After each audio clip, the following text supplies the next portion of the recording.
पंढरपूर तालुक्यातील कासेगाव येथे यल्लम्मा देवीची यात्रा सोमवारपासून सुरू। प्रतिनिधी पंढरपूर। पंढरपूर तालुक्यातील कासेगाव येथे येत्या सोमवारपासून यल्लम्मा देवीची यात्रा सुरू होत आहे। संपूर्ण महाराष्ट्रातून या यात्रेसाठी भक्त येतात।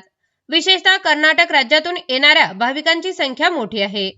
कासेगाव पंढरपूर जवळ येथील यल्लम्मा देवी मंदिर हे पुरातन आणि प्रसिद्ध ठिकाण आहे, जे प्रामुख्याने तृतीयपंथी समुदायाचे आराध्य दैवत मानले जाते। या देवीची यात्रा विशेषतः मोठ्या उत्साहात साजरी होते, जिथे आंध्र प्रदेश, कर्नाटक आणि महाराष्ट्रातून भाविक येतात, ज्यात लिंब बांधून नवस पूर्ण करण्याची प्रथा आहे आणि या देवीला माहूरच्या रेणुका देवीचाच एक अवतार मानले जाते।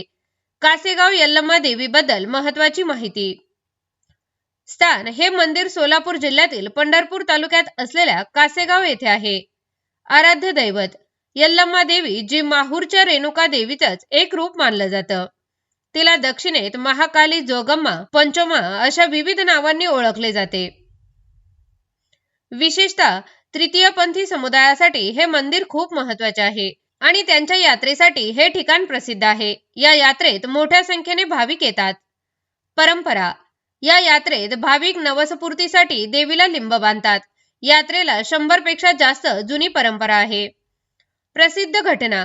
काही वर्षापूर्वी या मंदिरातून देवीची चांदीची मूर्ती, सिंहासन आणि इतर मौल्यवान वस्तूची चोरी झाली होती, ज्यामुळे मोठी खळबळ उडाली होती। देवीचे स्वरूप। देवीचा एक हात अहंकाराचा नाश करणारा आणि दुसरा हात भक्तांवर वरदहस्त ठेवणारा असतो, असे मानले जाते। कासेगाव यात्रेत काय होते? या यात्रेत तृतीयपंथी मोठ्या संख्येने सहभागी होतात। देवीच्या मूर्तीला दागिने आणि चांदीचे सिंहासन अर्पण केले जाते। विविध समाजाचे लोक देवीला मानपान देतात। ही यात्रा महाराष्ट्रातील एक महत्त्वाची धार्मिक यात्रा मानली